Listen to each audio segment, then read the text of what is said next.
गुजरात में मोदी जी ने कहा था कि आप तो मुझे देखिए, मोदी जी को देखिए, आप कमल को बटन दबाइए मत, मोदी जी को जाएगा। मोदी मोदी था, अब उन्होंने कमल बोलना शुरू कर दिया।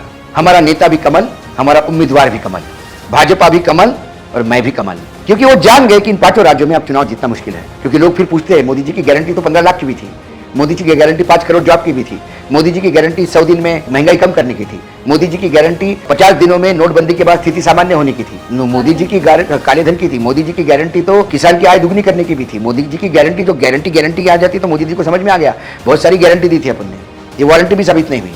गारंटी के तो बात छोड़ो, अब वो कमल पे आ गए हैं, ये कमल ही सब कुछ है। आपको यदि राज्यों में सत्ता चाहिए तो सत्ता में जिनकी पकड़ है, जमीन पे जिसकी पकड़ है, लोगों में जो लोकप्रिय है, हो सकता है आपसे ज्यादा लोकप्रिय हो। ईर्ष्या यदि आपके मन में है तो आप कभी नेता बन नहीं सकते। और मोदी जी में ईर्ष्या कूट कूट के भरी हुई है। मैं राजनीतिक कद की बात करता हूँ। जिसका कद अपना छोटा होता है वो अपने से भी छोटे कद के बौने अपने साथ रखता है, और बौनों के भरोसे राजनीति होती नहीं। ईडी और इनके सिवा है क्या? इनकी मजबूरी है। देखिए, मैं भी मोदी जी की जगह होता तो यही करता। जब मेरे पास और कुछ बचा ही नहीं तो मैं वही पत्ता फेंकूंगा। आप यदि पत्ते खेल रहे हैं और आपके पास आखिरी पत्ता बचा है, आपके पास क्या विकल्प है? आपको भूख लगी, आप किसी रेस्टोरेंट में गए, उसके पास सिर्फ समोसा है, आप कहोगे कचौरी, वो कहेगा नहीं समोसा बेहतरीन है। आप कहोगे नहीं मुझे मैदा नहीं खाना है, मुझे कुछ आप ब्रेड पकौड़े दीजिए। अरे आप एक बार इसको समोसे को ट्राई करिए, आप इरिटेट हो जाएगी, ये समोसा क्यों कर रहे हैं? अरे भाई उसकी दुकान में समोसा ही है और कुछ नहीं है।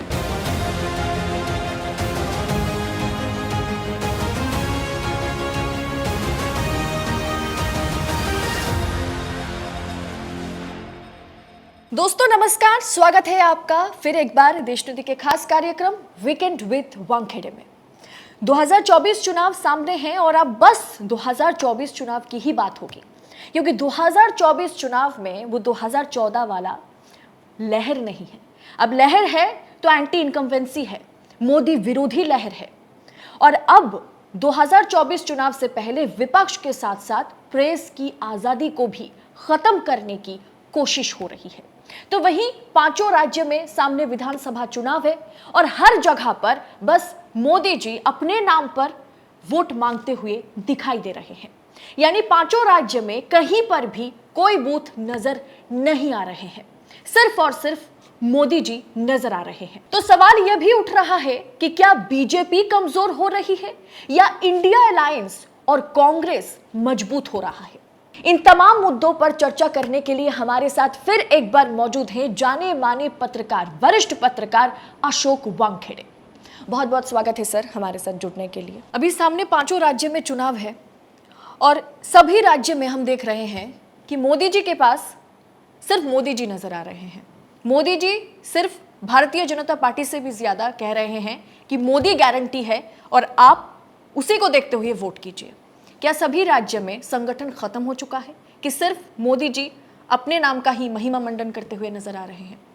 2014 के बाद भारतीय जनता पार्टी में एक अमुग्र बदल दिखाई देता है। ये पार्टी संगठन बेस्ड पार्टी थी, संगठन सर्वोपरि था, सरकार संगठन के पीछे थी। मोदी जी सत्ता में आने के बाद भारतीय जनता पार्टी का संगठन तो गायब ही हो गया, संघ भी बहुत पीछे चला गया। मोदी है तो मुमकिन है, ये अंधभक्तों ने नारा दिया और मोदी जी को वो शाश्वत लगने लगा। मोदी जी भी मानने लगे मोदी जी है तो मुमकिन है, और उसके तहत मोदी जी चुनाव जीतते गए। जहाँ चुनाव हारे वहाँ जुगाड़ से सरकार तोड़फाड़ के ईडी से उपयोग कर लिया, लेकिन जो वस्तुस्थिति है वो सामने आई जाती है। फिर मोदी जी चुनाव हारने लगे। कर्नाटक के चुनाव के बाद संघ ने भी माना कि मोदी जी का ब्रांड और हिंदुत्व का कार्ड अब नहीं चलेगा। कर्नाटक के हार के बाद तय ये हुआ कि इन 5 राज्यों में मोदी जी के नाम पे चुनाव लड़ा जाएगा। लेकिन जो बदल पिछले कुछ सप्ताह में दिखा, गुजरात में मोदी जी ने कहा था कि आप तो मुझे देखिए, मोदी जी को देखिए, आप कमल को बटन दबाइए मत, मोदी जी को जाएगा। मोदी मोदी था, अब उन्होंने कमल बोलना शुरू कर दिया।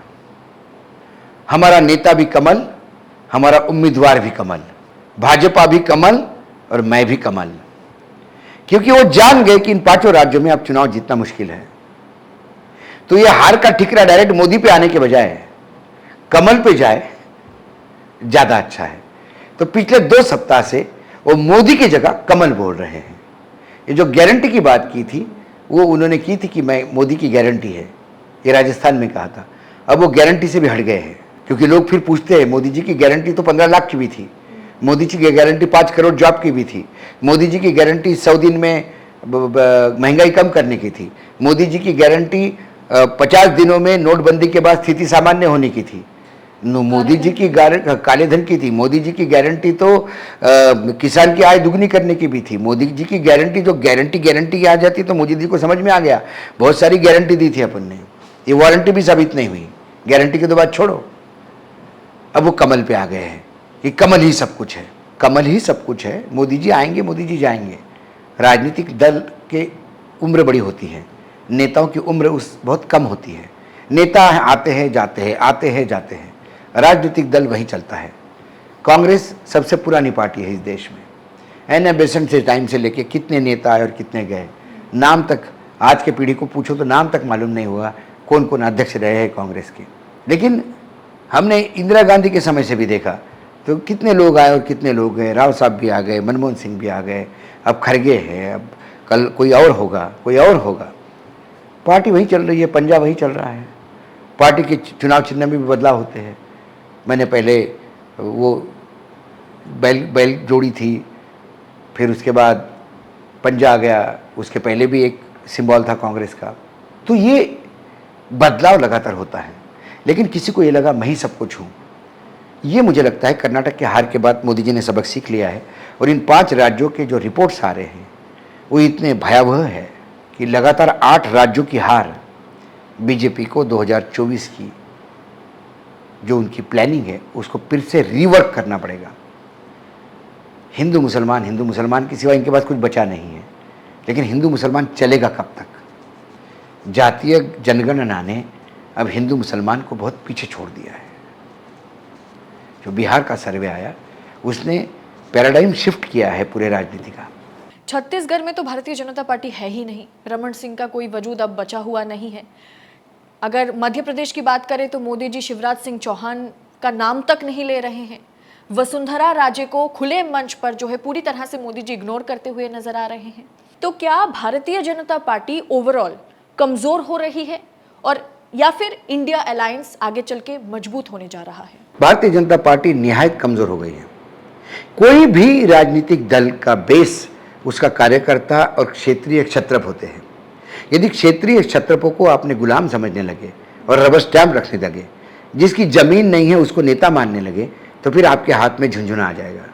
आपको यदि राज्यों में सत्ता चाहिए तो सत्ता में जिनकी पकड़ है, जमीन पर जिसकी पकड़ है, लोगों में जो लोकप्रिय है, हो सकता है आपसे ज़्यादा लोकप्रिय हो। ईर्ष्या यदि आपके मन में है तो आप कभी नेता बन नहीं सकते। और मोदी जी में ईर्ष्या कूट कूट के भरी हुई है।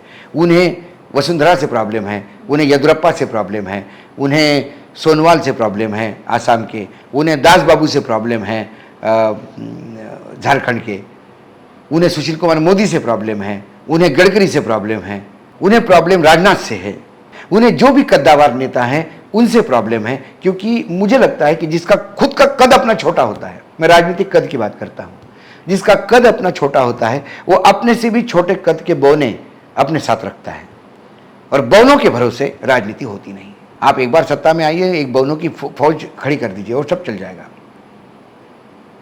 आप आज सम्राट हैं, शहंशाह है, आपने पूरे दरबार में बौने खड़े कर दिए। जब तक आप शहंशाह है तब तक वो बौने चलेंगे। दूसरा शहंशाह आएगा, ये बौने की वजह से ही दूसरा शहंशाह आएगा, क्योंकि जिसका IQ आपसे भी कम है वो आपको क्या ज्ञान देगा। यही प्रॉब्लम है इस देश में सबसे बड़ा मोदी जी के साथ। हो रही है आपके हिसाब से, और इंडिया अलायंस इतना मजबूत हो रहा है कि इंडिया अलायंस में जो लग रहा था कि झगड़े सीट शेयरिंग को होंगे, इंडिया अलायंस के कितने नेताओं को मैं व्यक्तिगत रूप से मिलता हूं तो वो कहते हैं कि हम त्याग करने को तैयार हैं, हर आदमी त्याग करने को तैयार है। मैंने एक को हंस के कहा, मैंने बोला सभी त्याग करने को तैयार है तो फिर हमको ही टिकट दे दो। हम एक पत्रकारों का झुंड लेके आते कि भैया कोई टिकट लेने को ही तैयार नहीं है। वो कहता पहले आप में रेल निकल जाएगी आपकी। तो उसने ठहाका मारा, बोले नहीं, मेरा कहने का मतलब ये था कि हमारे यहाँ अब टिकटों को लेकर झगड़े नहीं होंगे।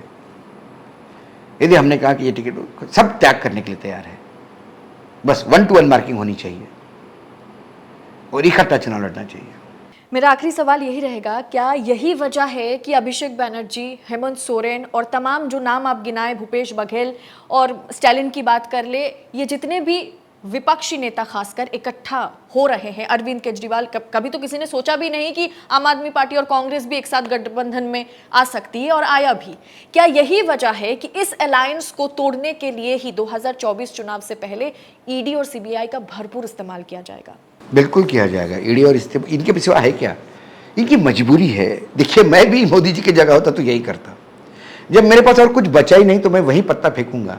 आप यदि पत्ते खेल रहे हैं और आपके पास आखिरी पत्ता बचा है, आपके पास क्या विकल्प है? हुकुम का पत्ता, फिर आपके पास वो चौका हो, पंजा हो, मुझे तो आता नहीं गेम, लेकिन मैंने जो सुना है तो वो उसमें से भाई एक का सबसे बड़ा होता है शायद। जब आपके पास है ही नहीं तो क्या करोगे आप? जो है वही फेंकोगे। आपके पास ईडी के सिवा क्या है? आज क्या है? कुछ नहीं है, खोखले हैं। तो ईडी को ही बार बार कर ले। जो है आपके पास, आपको भूख लगी, आप किसी रेस्टोरेंट में गए, उसके पास सिर्फ समोसा है। आप कहोगे कचौरी, वो कहेगा नहीं समोसा बेहतरीन है। आप कहोगे नहीं मुझे मैदा नहीं खाना है, मुझे कुछ आप ब्रेड पकौड़े दीजिए। अरे आप एक बार इसको समोसे को ट्राई करिए, आप इरिटेट हो जाएगी। ये समोसा क्यों कर रहे हैं? अरे भाई उसके दुकान में समोसा ही है और कुछ नहीं है। ईडी की हर्ड इम्यूनिटी हो गई है विपक्ष में। अब भूल जाइए ईडी के डर को। इस देश में चाहे पत्रकार हो, चाहे नेता हो, जिनकी रीढ़ की हड्डी है, चाहे जुडिशरी हो, अब ईडी से डरने वाला कोई नहीं है। हर्ड इम्यूनिटी, जैसी इम्यूनिटी हमारे यहां अब कोविड से हो गई है, वैसी इम्यूनिटी हो गई है। बघेल कहते हैं कल जेल में डालते हो आज डालो। अरविंद केजरीवाल बोलते हैं जेल में जाने को तैयार हूं। बनर्जी बोलता है कि मैं नहीं मानूंगा ईडी का, जो करना सो कर लो। हेमंत सोरेन बोलता है तुम में जो करना सो कर लो।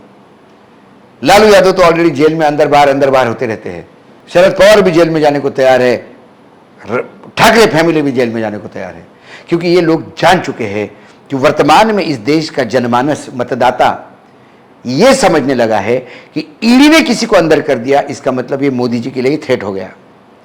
मोदी जी के सामने खड़ी रखने की औकात रखता है ये आदमी, इसलिए ईडी अंदर कर रहा है।